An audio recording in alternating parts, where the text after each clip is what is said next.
Chapter 2, February. Love is always in season. February 1st.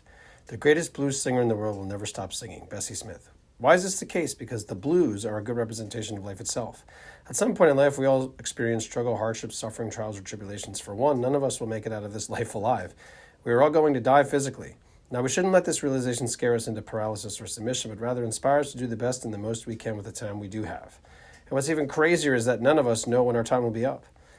The bottom line is to live every day doing what it is that fills us with joy, meaning, and purpose, and spend our time with those who provide us the same. What else do we really have better to do? This is the main reason why the greatest blues singer in the world will never stop singing. They will never stop singing because there is too much to sing about as it pertains to life. There will always be something for them to extrapolate from experiences, situations, and relationships that they will never run out of material. They will never have a reason to stop singing, so let them sing as many songs as they are inspired to do so, because they can help all of us with coping and dealing with whatever comes our way. Through their singing, they remind us that we are not alone in our thoughts and feelings. February 2nd. Teach music and singing at school in such a way that it is not a torture but a joy for the pupil. Instill a thirst for finer music in him, a thirst which will last for a lifetime. Zoltan Kodaly. I love it in order to instill any sort of hunger or provide inspiration which can carry you through the most mundane and or toughest of times. It has to be fun. I mean, why do something, especially as a child, if it is not fun? It just doesn't make any sense. The same thing goes for an adult. Of course, we have responsibilities as an adult to tend to, like paying bills, house repairs, taking care of children, doing well at your job or career, but we have to always remember to keep it light and enjoy life as much as we are able to. Why? Because it's too short. To be serious all the time not only makes life not fun, it makes it so that other people don't want to be around you as much. It can very easily turn into gloom and doom if you let it. It is truly in our best interest to play. This is where children can teach us a thing or two, as they believe everything is a game or some sort of play. So why would we drive the fun out of anything for them? And why would we ever do that with something as fun and playful as music and singing? It behooves us to let them explore as much as possible while they're young and not have too many strict rules around singing. They are just getting used to their talking voice, let alone their singing voice. Make it fun. Make it a game. Make it as playful as you can so as to encourage them to continue pursuing it. Then and only then will we have succeeded as a teacher or role model for the next generation as it pertains to singing and or engaging with music. February 3rd. I don't believe in singing lessons. You can sing or you can't. Harry Dean Stanton. Wow, mic drop moment here. I'm conflicted, however, because I live in both trains of thought. On the one hand, I both believe in and don't believe in what Harry says in the first sentence. Here's why. Sometimes people are just gifted with the natural ability to sing, and they don't really need traditional singing lessons in order to sing, if only we could all be so lucky. The ones who are not so lucky to have this natural ability do need to work on it, and singing lessons are a great way to hone your craft, becoming a better singer in the process. For me, there isn't a wrong way to look at it. Bottom line is that some people don't need singing lessons, while others could use them to better themselves. I do believe that everyone can benefit from singing lessons, even those with natural talent, even if it's just expanding your range a bit or finding a new technique to warm your voice up. There was always something to be learned if you are ready and willing to do so.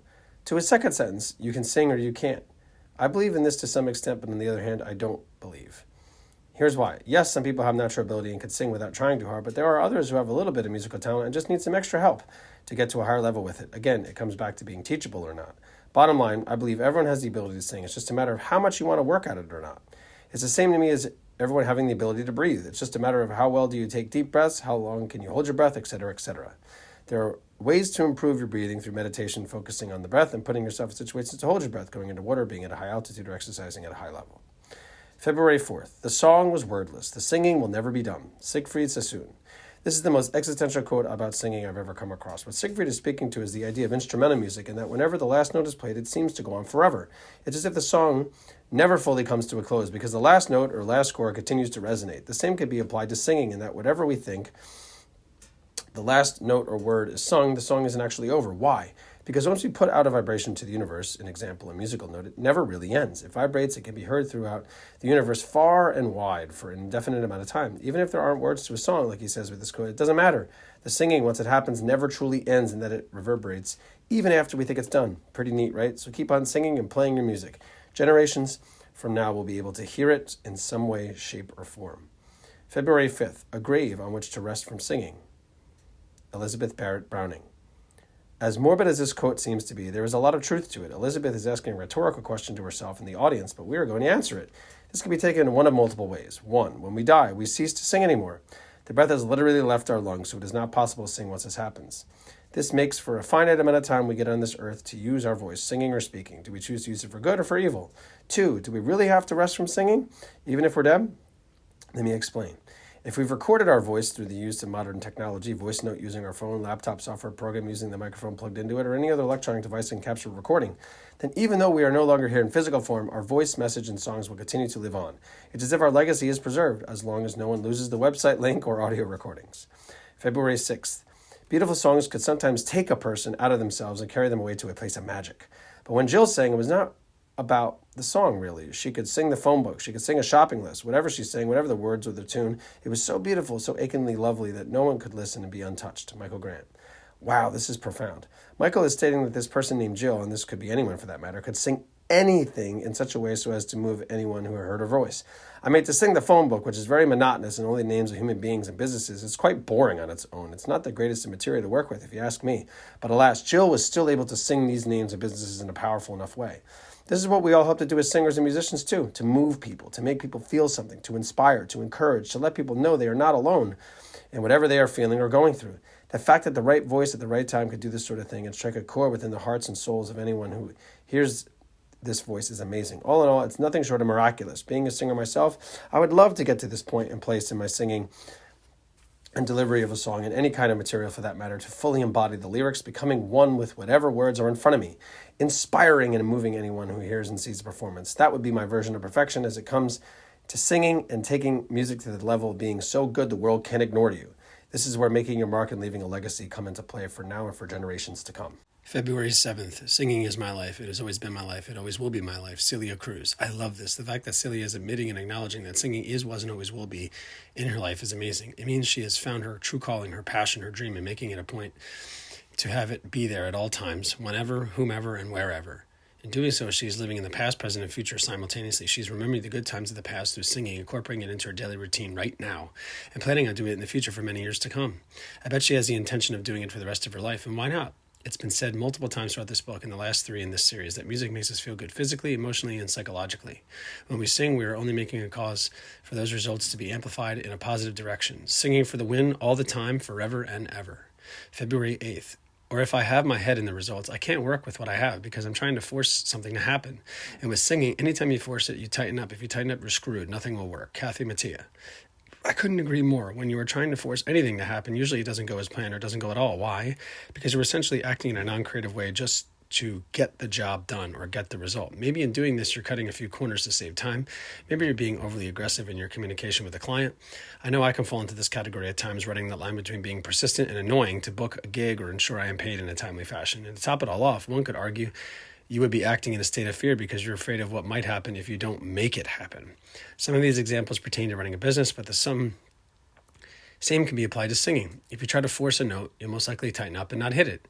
If you're thinking about anything else other than the song you're singing at the present moment, you'll most likely fall flat, both in a metaphorical and literal sense, because your focus will be elsewhere. The message you are trying to convey and emote through the song will most certainly miss the mark. So the moral of the story is to be alert yet stay loose at the same time. When we do this, we are still focused on the task at hand, but in a more comfortable, relaxed state to give a stellar performance both in singing and in life. February 9th. I'm singing in the rain, just singing in the rain. What a glorious feeling. I'm happy again. Arthur Freed. Great lyrics and great message. Arthur hits it right in the head with this one. It's all about making the best out of a situation. An example, being out in the rain isn't always the most pleasant thing in the world, but singing while you're doing it not only makes it more tolerable, but even enjoyable. There are plenty of moments, experiences, situations in life that are less than ideal. Do we let them get the best of us, turning into the worst versions of ourselves to not only ourselves, but to all those around us? Or do we rise to the occasion, flipping any negative, doubtful, or ugly thoughts, emotions, outcomes on their heads? I don't know about you, but I'd rather the latter. Why? Because life is too short to be angry, hold grudges, or just be generally pissed off at the world all the time. In the heat of the moment, is it fun to deal with whatever is going on? No, but singing about it will most certainly make it fun. It could be a string of things in a row that have not gone your way or gone completely wrong. Still, sing, and sing some more. You literally lighten the mood if you're able to be aware in the moment to do so. So do yourself and everyone else a favor by singing yourself into a happy mood each and every day. Even if the world is throwing curveball after curveball, trying to weigh you down and kill your spirits, just sing. It is a glorious feeling and you'll be happy again. February 10th. My singing voice is somewhere between a drunken apology and a plumbing problem. Colin Firth. Wow, I don't know if Colin is being modest in that his voice is a lot better than he gives himself credit for, or if he's telling the brutal truth and it sounds way less than perfect. That is a nice way of putting it, but you get the point. The fact is he has Admitting to not having a great singing voice is a sign of humility. He's acknowledging to the world in a very literal way that a singing voice is garbled and broken but not beyond repair. Think about it in these terms. If you have a plumbing problem, there's a very good chance it can be fixed. Just like if you have a problem with hitting a musical note, this can be improved upon by continual practice and rehearsal. And if someone is apologizing, even under the influence, it's better than no apology at all. In some way, it could mean even more coming in this form because alcohol can most certainly act like a truth serum. This is what we ought to be after anyway when we're singing, writing, and overall living, the truth. So what I'm getting at here is that there is still some hope for him, even if he ever had the inkling to give it the old college try. February 11th. If you don't ever stop singing, your voice stays in shape. It's like the marathon runner. You've got to run to stay in shape. Sammy Hagar. This is a great comparison and so true. As long as you continue to practice and work that throat muscle by singing as part of your daily routine, then you'll never lose it.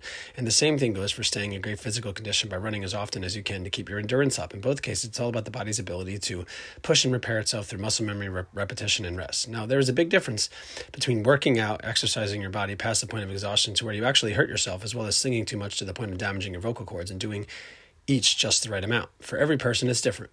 You have to find that fine line to ride on which works best for you. The last thing you want to do is overdo it, because then you'll be sidelined and forced to rest for a long period of time rather than giving your body a planned rest to repair itself on its own in a short-term kind of way. Not only that, but I find that if I overdo something, it drives the fun and joy out of it as well. Let us figure out what is fun, enjoyable, and still pushes the limit without going over the edge. A challenge it may be, but very much necessary to long-term happiness and success. February 12th. You don't have to be doing vocal acrobatics or singing all over the scale to have soul. Mariah Carey. You are so right, Mariah. However, it is a little bit ironic coming from you, being that you're able to sing all kinds of different notes using just that idea, vocal acrobatics. Since you are admitting it, it should mean more coming from a vocal powerhouse like yourself. The fact that in order to have soul and singing doesn't require all the fancy tricks, nuances, and for lack of a better way to say this, showing off is reassuring. It means that anyone and everyone can do it, and this is exactly what we ought to be putting out there. As singers, I believe our first and foremost objective is to sing with soul, and as a result, we inspire people to want to do the same. We inspire them to want to become better versions of themselves and to try something new. In doing this, we are motivating other people to sing with soul as well, digging deep within themselves to let out whatever is speaking to them in a passionate, powerful, and sometimes intimate kind of way. I may be going out on a limb when I say this, but Bob Dylan sings with soul. He really does. He's a natural storyteller, and even though he may not be everyone's cup of tea as far as vocal prowess goes, he sings with soul. This is a major reason why his music is still relevant today as it was when he first wrote it, and will continue to be after he's dead and gone. Of course, this is one small example of someone singing with soul you might not think sings with soul. There are many others if you take the time to think about it. All in all, most people you hear on the radio and see on TV sing with soul. Are they technically the best singers? No, but do they sing with soul? Almost always, yes. I go back to the same quote I've used in the past. To give less than your best is to sacrifice the gift. Sounds pretty simple, right? But maybe this is all it takes to sing with soul. February 13th. I miss singing every day. I can't sing anymore. My voice doesn't work. I have Parkinson's disease, and it sometimes takes my words away from me. Linda Ronstadt. This is a sad, sad story. From once having the ability to sing at will whenever and wherever to having it stripped away on occasion without notice has to be challenging. I would encourage anyone in this position, anyone who might be struggling with a physical or mental impairment, to sing whenever you have the chance to. We have to at least try while we're still alive and kicking, because one day we won't be able to do so. Not only that, but it has to be difficult to have something so positive, life-giving, inspiring, and long-term lasting as part of your daily routine not be so reliable anymore. It's like a major piece of you being ripped away from you without your consent. Although it's not ideal to not know when your voice will work or not, it's better to have some semblance of singing in your life than none at all. Similar to the idea of it's better to have loved and lost than to have never loved at all, the same can work for singing viewed from the right perspective and lens. Is it simple? Yes. It is a simple readjustment or pivot in theory. Will it be easy to do? No, I do not know that it will be. No, but I do know that it will be worth it in the end. February 14th. Captive people have a need for song. Michelle Cliff. They most certainly do for multiple reasons. Number one, to free yourself from captivity, whether it be physical or mental in any way, shape, or form. One must do something out of the ordinary to break the cycle in your mind and or body so as to feel less captive and more free. One way of doing this is by singing, because you are freeing your soul to another place. As a result, you will feel lighter on your feet and not weighed down by the world. It would be as if you're lifting a weight off of your shoulders. Number two, when you are held captive or in bondage, let's say against your will, singing is a great way to inspire yourself to continue breathing, living, and putting one foot in front of the other. It can be hard to want to get up every day and do this thing we call life if we are constantly held down, told what to do, or not given opportunities to succeed. In order to feel better about yourself and your situation, singing can be the ticket, and in most cases, just what the doctor ordered. February 15th. For me, singing was always about the lyrics. I'm hopeless at singing songs that don't have a core. Julie Andrews. You know, that's right, Julie. Just like other things in life, without a solid foundation, they can easily come crumbling down. Whether you are building a house, writing code for that new app, or singing a song, if the main structure is weak, it will all fall apart. If a song doesn't have a compelling storyline with lyrical depth, it can be challenging to sing it with any conviction. And if you don't believe in what you're singing about, then the emotion behind the performance will most certainly miss the mark, be subpar, or fall flat, pun intended. Bottom line, it's hard to get excited about singing words that don't have meaning behind them. It's really easy to spot a song like this a mile away, too, so it is in our best interest as a singer and performer to write as well as select songs with deep meaning on purpose so as to sing them with passion, emotion, and true conviction. This way, we will be giving the song the credit it is rightfully due. Do what's best for the song, not what might sell the best, be the most marketable, or have its 15 minutes of fame. To become a well-respected singer, songwriter, and artist, it is imperative to tell great stories time and time again over the long term. You'll be able to sleep better at night as well, because chances are you are the type of person who has a conscience and cannot bring yourself to sing songs or do anything for that matter that you don't fully believe in. You would see doing that as an act of dishonesty and cowardice. February 16th. By the time a soprano hits those lush high notes, her vocal cords are thwacking together 1,000 times per second, transforming a burst of air from her lungs into music powerful enough to shatter glass. Usama Rashid. Truly remarkable. When you think about singing in this kind of descriptive, visceral way, it makes you appreciate everything going on within a couple body parts to produce musical notes through the act of singing. It's both chaotic and controlled, powerful and beautiful. 1,000 times per second, too. That sounds like the act of singing would perceivably hurt your throat every time you open your mouth to do so, but it doesn't. This just proves that the body has an amazing way of dealing with pain and healing itself on the spot in real time. And to shatter glass with the sound of the human voice, it doesn't seem possible, right? Well, it is, and it has been done. Of course, you have to sing with extreme power and at an incredibly high rate for a longer period of time than usual, but it has happened. There is only one word to describe all of this: miraculous. Singing is a miracle.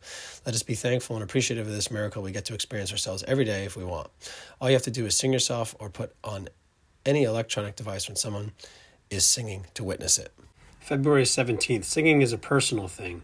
Our own body makes all the sound, which is then tempered by our own experiences and personality. When we get up there, we make ourselves very vulnerable. That explains why, perhaps even more than other performers, we get really hurt by criticism and rejection. Brinley Sherratt. Although singing is a very personal thing, it is also meant to be shared with others. This is why we have live performances at open mic nights, concert venues on the street, busking, bars, breweries, wineries, coffee houses, house parties, parks, churches, weddings. People are present at all of these places. Yes, singing is personal, but it's also communal at the same time and done in public. When we sing a song we wrote or are doing our own rendition of a cover song, we are seeking external validation in some sense. We want to feel good about our singing voices for ourselves, but also want to be liked, appreciated, and recognized by our peers. Compliments like "job well done," "you sound great," or "I love your voice" go a long way. So if you see a singer pouring their heart and soul into what they are doing, the least we could do is find something positive about the performance and tell them about it. You have no idea how long or how hard that person has worked or is working to hone their craft. We should all be in the business of encouraging or inspiring one another, not bring each other down. I mean, if someone saw something you made or wrote or heard or sing, and they spoke negatively or condescendingly about it right to your face, you wouldn't feel very good. You know how long it took you to create it or get to that point, and to put yourself out there by sharing it is taking a risk, making yourself vulnerable, and a true act of courage. We should be applauding the effort or not saying anything at all if we have nothing nice to say. In the end, we have to believe in ourselves, and sometimes we have to put blinders or earmuffs on to block out the negativity. It's as if we have to adopt the mindset and internalize the age-old saying, "Sticks and stones may break my bones, but words will never hurt me." Easier said than done, but having a thick skin makes things a lot easier to manage when sharing a creative endeavor with the world. February 18th. A kiss is like singing into someone's mouth. Diane Ackerman. Great visual and metaphor. When you kiss someone, you're expressing yourself through an act of love in a very physical way, literally connecting with another person. When you sing, you're essentially doing the same thing. The only difference is that you are connecting with other people in a more metaphorical, emotional, psychological way. What's great about singing and kissing is that both parties receive positive, long-lasting benefits from each expression of love. You really can't go wrong. February 19th. Sing just to express your love for life and everything around you. No reason is needed to sing. Devasish Midra. That is exactly right. One doesn't need a reason to sing. Sing because you just feel like doing so. I'm a firm believer that as long as something is positive, constructive, and good for you, that it is moral, ethical, and legal, which keeps you happy, healthy, and are safe, then by all means do it. I know it may seem like a lot of criteria to meet, but It really isn't in the end. You owe it to yourself and the world to follow the muse. February 20th. Cantare amantis est. Singing belongs to one who loves, St. Augustine. Can you really argue or disagree with that? It's simple. When we sing, it's a form of expressing ourselves in a deeply emotional way. This is what love is after all, the expression of emotions in a deep way. The same goes for someone who is listening to another person sing. We are opening ourselves up to be touched in a deeply emotional way. This is love. In both cases, we are giving and receiving love through the act of singing and listening. February 21st. Great emotional singing isn't a destination. It's a journey, one to be taken time and time again to different places with different moods and different audiences. Deek Sharon. This is exactly the right mentality to have. Not only does it apply to emotional singing, but life in general. Every day we have the opportunity to go on a journey, an adventure, if you will. Although at times it may feel like we never fully arrive, this is okay. If we always go in with the mindset of wanting to accomplish this or achieve that, then it is nearly impossible to enjoy the ride along the way. Now, I'm not saying to never have goals, things to strive for, or look forward to. These are all great things in and of themselves, but they do need to be kept in check. Otherwise, they can quickly turn into a time suck or energy taker. I'd rather have more free time and pursue things that fill me with energy and a sense of purpose. And to be able to replicate while tweaking here and there this idea over and over again with and for as many people as possible is what it's all about in the long term. There is beauty and respect that comes from pouring your heart out into something you're passionate about. People can see it and hear it, especially through singing and singing in a live performance manner as well. To be able to share this experience with others is a wonderful thing and can sustain us and the listeners for a long time. Do yourself a favor as well. Take the time to look back on what you've already done to get to every point you make it to periodically. You'll find it will encourage, inspire, and fill you with gratitude and humility. Don't be afraid or ashamed to celebrate it. You deserve it. February 22nd. Singing is also like acting since I memorize my lines and I sing with emotions too. Lee Minho. Whenever we memorize any sort of information, be it lyrics or lines in a script, we internalize the words. These words then have the ability to become such a part of who we are that we literally embody them. It's as if they are now second nature and we don't have to think about them anymore. Once the words hit this part of the process, then we can play around with them if we want, making them our own by acting them out, saying or singing them in our own unique way, and not be worrying about if you're messing them up or not. We find ourselves being more in the moment, which is where we ought to be living out the majority of our lives anyway. And what makes this even better is when we sing. Singing takes the idea of internalizing words like you do with memorizing lines for acting and brings them out in a creative, larger-than-life theatrical ways. Therefore, singing and acting are actually very similar even if they are removed from one another. In some cases, they are one and the same because the scene calls for the actor to sing a song, so the actor is not only acting but singing as well. It's a win-win all around when this happens. February 23rd, it is a tale that you sing. As long as you believe it, it makes you powerful. Kieran Gillen. You have to believe in what you're doing, otherwise why do it or why speak it? It doesn't make sense to spend your time and energy on something you don't believe in. We only have one life to live, and time is something we can never get back, so you might as well spend that time doing something you care about, that you have a passion and or skill in, and of course believe in. Pardon my French, but people can smell bullshit a mile away. They know whether someone is going through the motions, not totally invested in what they're doing, and don't believe in the mission or cause as well.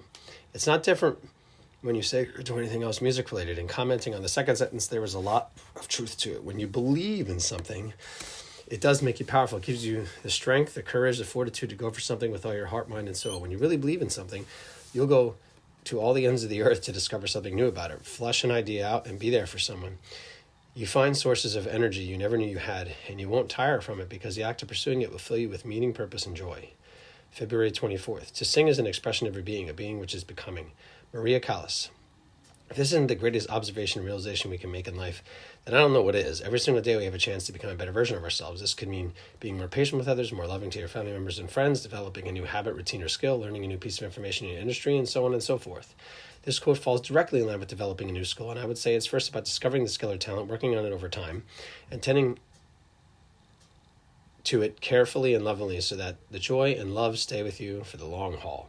Bottom line, when we sing, we are expressing ourselves in a very deep, raw, and emotional way. By practicing this art and action, we are becoming a more real, deeper human being by tapping into this part of ourselves which can lay dormant if not attended to. February 25th. The very best thing that can happen to a voice, if it shows any promise at all, is when it is very young to leave it alone and let it develop quite naturally, and to let the person go on as long as possible with the sheer joy of singing. Jesse Norman.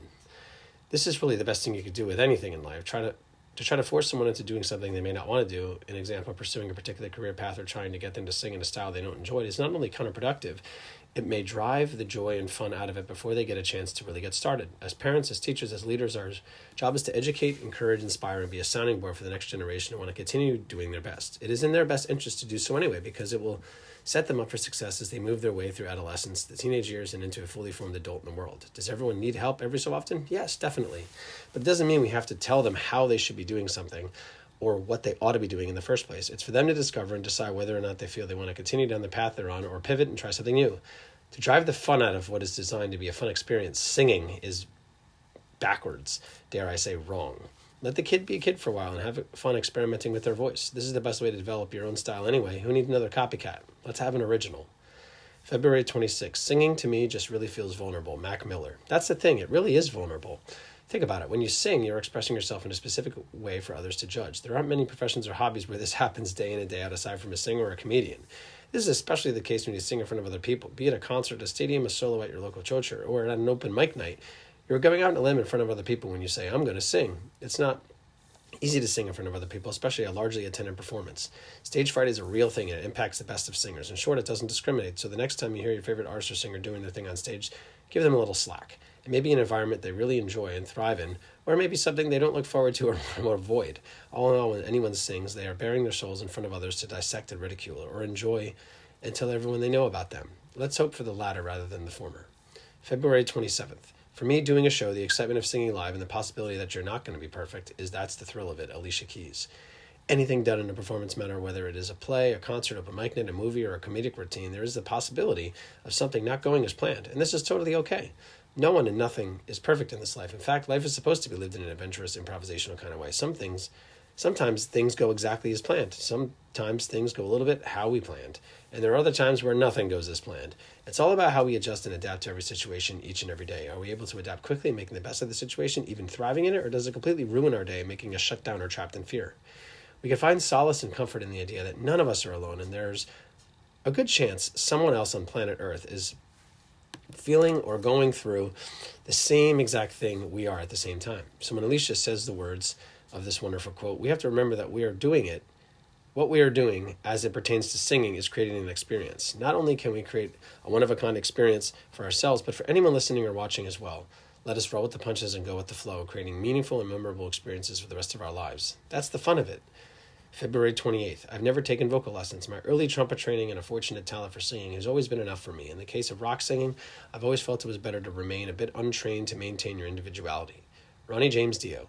Spot on, Ronnie, spot on. I've never taken formal voice lessons either, and I believe it's helped me in the long run. How, you may ask. Over the years, I've developed my own style of singing, my own way of warming up, and that has helped me not only sing for long periods at any given time, 3 hours without taking a break, for instance, but to do what works best for my voice. Just because a formal technique or technical way of doing something might work as a general rule of thumb or something, in this case, singing, it doesn't mean it works the best for every single person who sings a song. The same would go for someone who is taking a basic math course. Maybe they arrive at 2 plus 2 in a different, unique way, all on their own, outside of what traditional schooling might say is the best, most efficient, or quickest way. And operating outside of the confines of theory and various kinds of mumbo-jumbo, if you will, you aren't strapped or paralyzed by said theory or formula. It's as if you're living life, singing your own song, pardon the pun, the way that makes the most sense and that works for you. When you're able to do this, you are able to adapt, pivot, adjust to life's ever-changing nature, plans, and responsibilities. You're essentially living in an improvisational state, working through trial and error mechanisms and unafraid to fail. These are all great characteristics and tools to have in your toolbox for life, as well as singing. Not everything is going to go as planned, and you have to be okay with that, going with the flow and working through it in real time without letting the craziness bring you down or make you shut down. To Ronnie's second point about being untrained to maintain your own individuality goes, I couldn't have said it better myself. Be original, make mistakes. No one and nothing is perfect in this world, and this is okay. The sooner you're able to get to that idea in your head, the sooner you'll be able to be more at peace, filled with joy, and experience love on a daily basis, which can sustain you for the rest of your life, paving your own path on your journey.